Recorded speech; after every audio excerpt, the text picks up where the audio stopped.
மொழியின் வலிமை உணர்த்தியே உயர்த்தும் செந்தமிழ் அருவி. கற்றதும் பெற்றதும் தமிழால் என்றிடும் தீந்தமிழ் கருவி.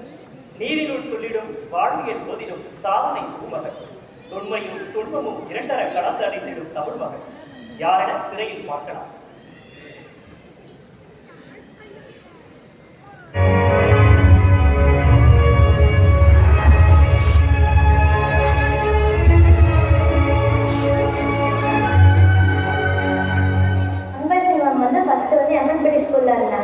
நாங்கள் அவங்க 6th படிக்கணும். பிராமி, வட்டெழுத்து, சோழாகர தமிழ், கிரந்தது 4 கற்றுக்கிட்டோம். அப்புறம் மேம் ட்ரான்ஸ்ஃபர் வாங்கி இங்கே சேர்ந்ததுனால நம்ம பேரண்ட்ஸ் இதில் இருக்க ஆர்வத்தினால குரூப் இங்கே சேர்த்துருக்காங்க. பஸ் வசதி எதுவும் இல்லை. 12,000 ஆட்டோக்கு ஃபீஸ் கட்டி நாங்கள் சேர்ந்தோம். அதுக்கப்புறம் பஸ் வசதி எல்லாம் வந்துச்சு. அப்புறம் இங்கே வந்ததுக்கப்புறம் நிறைய யூஸ்ஃபுல்லாக கற்றுக்கிட்டோம். மேமுக்காக தான் இந்த ஸ்கூல் சேர்ந்தோம். பக்கத்துலேயே ஸ்கூல் இருக்கு. ஆனால் மேமுக்காக எங்களுக்கு கற்றுக்கணும்னு ஆர்வத்தினால இங்கே சேர்ந்தோம். கல்வெட்டு சொல்லிக் கொடுக்குறாங்க.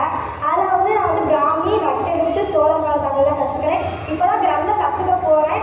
நல்லா நல்லா கற்றுக்கிட்டு நல்லா தொல்லியல் ஆய்வுலாம் பாதுகாக்கணும்னு நினைக்கிறேன். நான் 10th முடிச்சு போகிறதுக்குள்ள கட்டிடக்கலை, சிற்பக்கலை இதெல்லாம் நல்லா கற்றுக்கிட்டு சொல்லி எனக்கு ரொம்ப ஆசையாக இருக்குது.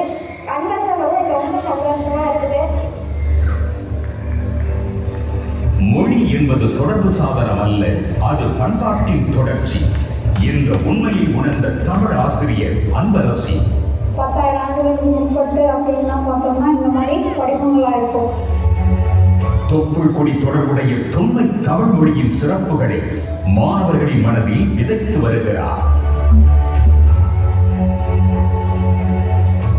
சேலம் மாவட்டம் மாதநாயக்கன்பட்டி பெருந்தலைவர் காமராசர் நினைவு அரசு மேல்நிலை பள்ளியில் பட்டதாரி ஆசிரியராக பணிபுரியும் அன்பரசி சுடுமண்ணிலும் கல்வெட்டுகளிலும் செப்பேடுகளிலும் பதிந்து கிடக்கும் ஆதி தமிழ் எழுத்து வடிவங்களை வருடி வருடி வாசிக்க வைக்கிறார்.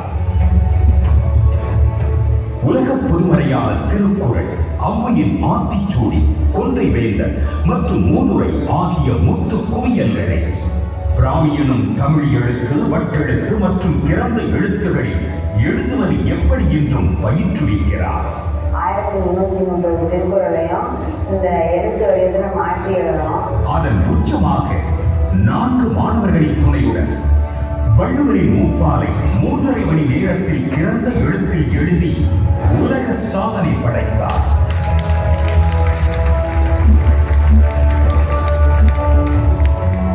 கிழடி மற்றும் ஆதிச்சநல்லூர் அகழாய்வுகளில் வெளிக்கிடங்கும் தமிழர்களின் தொல்லடையாளங்களைப் போல தீராம்பட்டியில் கிடைத்த நெசவு அச்சு, தக்கலிகள் மற்றும் சம்புவராயர் கால நாணயங்களை தோண்டி கண்டுபிடித்து தஞ்சையில் ஆவணப்படுத்தினார்.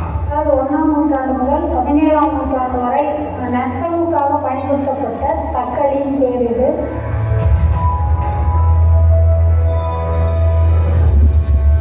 தாய்மொழியை தமது மாணவர்கள் மறந்துவிடக் கூடாது என்று கருதி ஒரு தாய்ப்பறவையாய் அவர்களை அழைத்துச் சென்று கல்வெட்டுகளையும் நடுகற்களையும் தேடி தேடி கண்டுபிடித்து ஆனந்தம் அடைகிறார் இந்த அன்பரசி.